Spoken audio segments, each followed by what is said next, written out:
Assalamualaikum warahmatullahi wabarakatuh. Perkenalkan, nama saya Nurpan dengan NIM 23051666067. Pada video ini saya akan membuat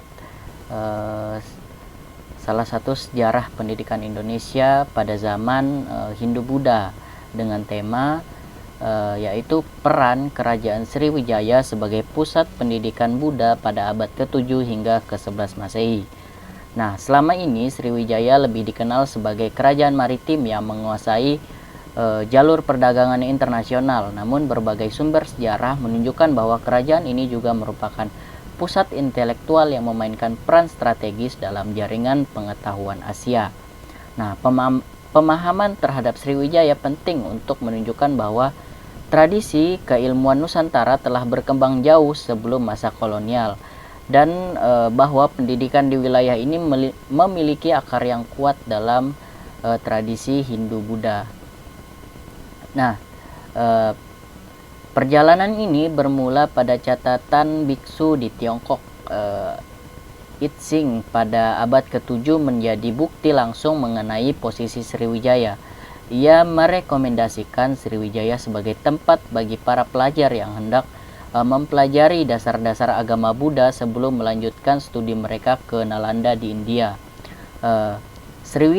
Sriwijaya berdasarkan kesaksian ini bukan hanya sebagai pusat transit intelektual, tetapi juga pusat pendidikan awal bagi biksu dan pelajar dari berbagai wilayah di Asia.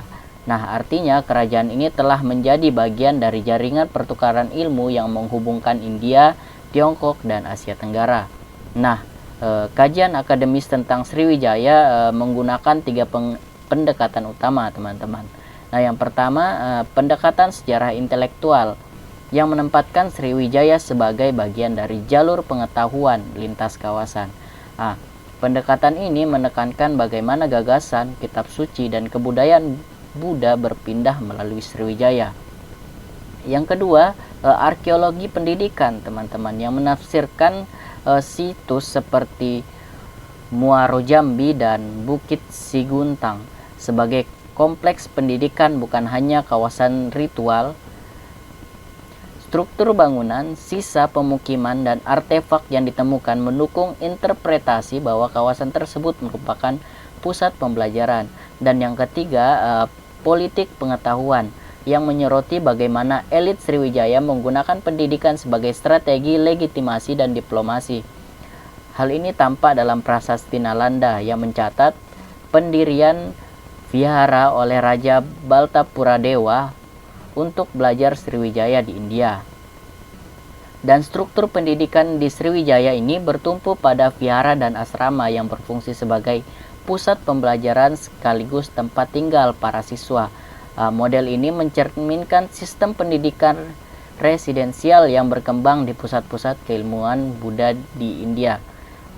Dalam vihara, proses pembelajaran berlangsung melalui interaksi intens antara arcaya dan shishya.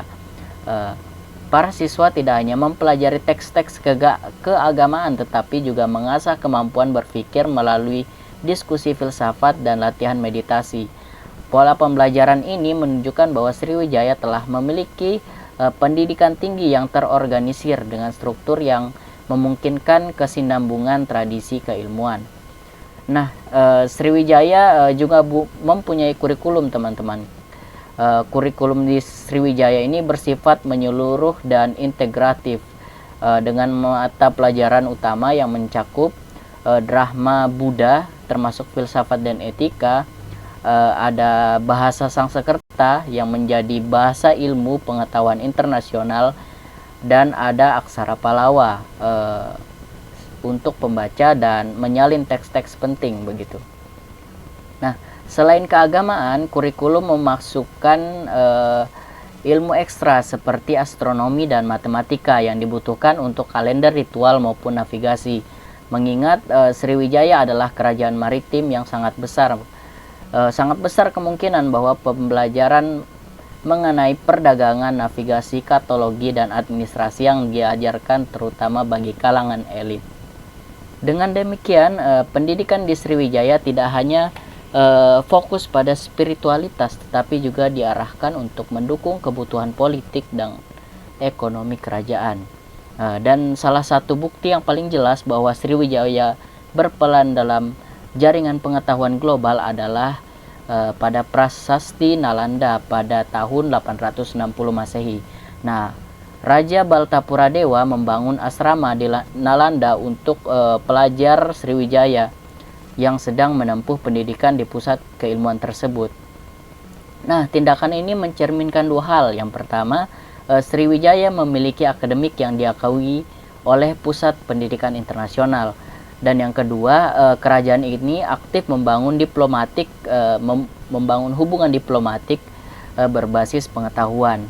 Nah, selain itu juga Titsing mencatat bahwa pelajar asing yang tinggal dan belajar di Sriwijaya ini menunjukkan bahwa Sriwijaya bukan hanya mengirim pelajar ke luar negeri, tetapi juga menerima pelajar internasional.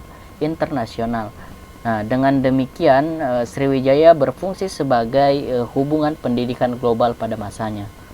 Nah, warisan pendidikan Sriwijaya tersimpan dalam sejumlah prasasti, terutama prasasti Talangtuo yang mencerminkan cita-cita raja untuk menciptakan rakyat berpengetahuan dan sejahtera. Namun rekonstruksi sejarah pendidikan di Sriwijaya menghadapi kesulitan besar karena minimnya naskah lokal yang bertahan. Nah, sebagai penutup, teman-teman, Sriwijaya telah membangun sistem pendidikan yang terstruktur, holistik, dan terhubung dengan jaringan keilmuan internasional. Pendidikan di Sriwijaya bersifat multidimensial, meliputi aspek spiritual, intelektual, linguistik, serta keterampilan praktis yang menunjang kemaritiman.